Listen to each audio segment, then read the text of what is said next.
24 रख दे जी। SIR-നെതിരെ പാർലമെന്റിന് അകത്തും പുറത്തും പ്രതിഷേധം. വിഷയം അടിയന്തര പ്രമേയമായി പരിഗണിക്കണമെന്ന പ്രതിപക്ഷ ആവശ്യം തള്ളി. ലോക്സഭ 2 മണിവരെ നിർത്തിവെച്ചു.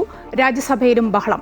സഞ്ചാർ സാധി ആപ്പ് മൊബൈലുകളിൽ ഉൾപ്പെടുത്താനുള്ള കേന്ദ്ര നീക്കം പൗരാവകാശത്തിനുമേലുള്ള കടന്നുകയറ്റമെന്ന് കോൺഗ്രസ്. ലൈംഗിക പീഡന കേസിൽ പുതിയ ഹർജിയുമായി രാഹുൽ മാങ്കൂട്ടത്തിൽ. അടച്ചിട്ട മുറിയിൽ വാദം കേൾക്കണമെന്ന ആവശ്യം. മുൻകൂർ ജാമ്യ ഹർജി നാളെ തിരുവനന്തപുരം സെഷൻസ് കോടതി പരിഗണിക്കും. രാഹുലിനെ സഹായിച്ച നടിയെ ചോദ്യം ചെയ്യാൻ നീക്കം. രാഹുലിനെ തേടി അന്വേഷണ സംഘം തമിഴ്നാട്ടിൽ.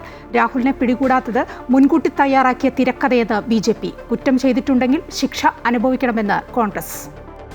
വിവാദങ്ങൾക്കിടെ കിഫ്ബിയെ പുകഴ്ത്തി മുഖ്യമന്ത്രി. 1.5 ലക്ഷം കോടി രൂപ 10 വർഷം കൊണ്ട് ചെലവഴിച്ചെന്ന വിശദീകരണവുമായി പിണറായി വിജയൻ. മസാല ബോണ്ടിലെ ED നോട്ടീസിൽ മറുപടി തരികയാണ് സർക്കാർ ചെയ്യേണ്ടതെന്ന് BJP. കമ്മീഷൻ നൽകിയതിനെക്കുറിച്ച് അന്വേഷണം വേണമെന്ന് രാജീവ് ചന്ദ്രശേഖർ. ED നോട്ടീസ് തെരഞ്ഞെടുപ്പ് നാടകമെന്ന് KC വേണുഗോപാൽ.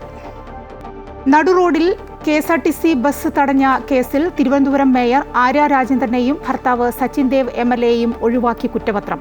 മേയറുടെ സഹോദരൻ അരവിന്ദ് മാത്രം പ്രതി.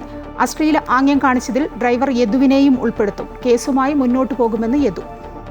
നെട്ടുകാൽത്തേരി തുറന്ന ജയിലിന്റെ ഭൂമി കേന്ദ്ര സ്ഥാപനങ്ങൾക്ക് നൽകാൻ അനുവദിക്കണമെന്ന സംസ്ഥാന സർക്കാരിന്റെ ആവശ്യം അംഗീകരിച്ച് സുപ്രീം കോടതി. ആകെയുള്ള 457 ഏക്കറിൽ 257 ഏക്കർ ഭൂമി ബ്രഹ്മോസ് ഉൾപ്പെടെ 3 ദേശീയ പ്രാധാന്യമുള്ള സ്ഥാപനങ്ങൾക്കായി ഉപയോഗിക്കാം. 200 ഏക്കർ ജയിലിന്റെ ആവശ്യങ്ങൾക്കായി നിലനിർത്തും.